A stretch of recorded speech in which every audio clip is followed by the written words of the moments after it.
Chaque jour, Charles et Carole vous présentent la leçon de l'école du sabbat.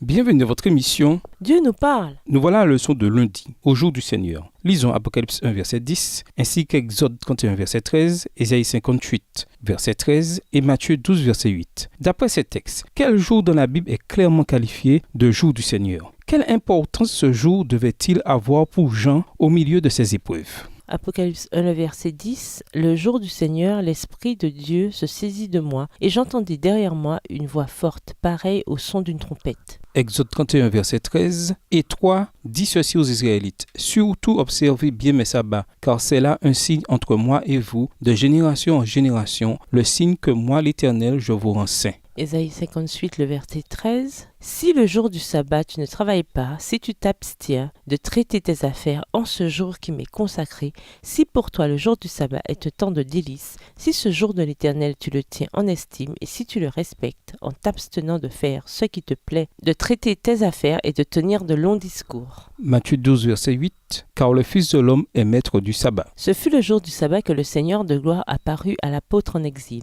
Jean observait le sabbat aussi fidèlement sur l'île de Patmos que dans les villes et les villages de la Judée, alors qu'il y prêchait l'Évangile.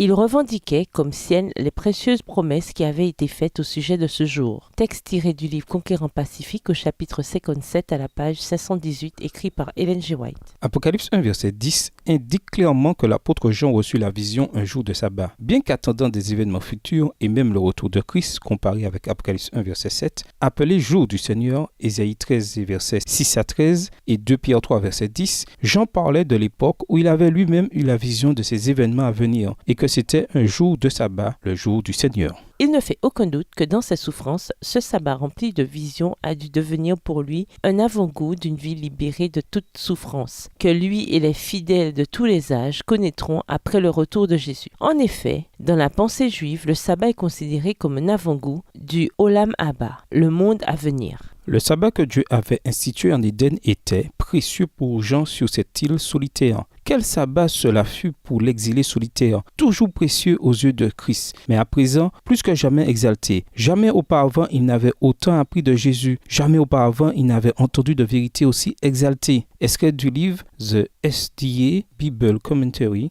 Commentaire biblique adventiste, volume 7, page 955, livre écrit par Ellen G. White. Comparez les deux versions du 4e commandement du Décalogue dans Exode 20, le verset 11 et Deutéronome 5, le verset 15. Ces textes renvoient au sabbat comme un mémorial à la fois de la création et de la délivrance, nous rappelant que Dieu nous a fait et qu'il nous a aussi rachetés. Comment chaque sabbat ne pas oublier à la fois la réalité de Dieu comme notre Créateur et Rédempteur? Réfléchissez aussi à ceci. Quel bien cela serait-il pour lui d'être notre Créateur s'il n'est pas également notre Rédempteur? Et nous vous laissons avec cette question-réflexion. Lorsque vous vivez des situations difficiles, quelle force et quelle inspiration pouvez-vous tirer de l'expérience de Jean et de sa qualité d'auteur du livre de l'Apocalypse? Au revoir. Et à demain si Dieu veut.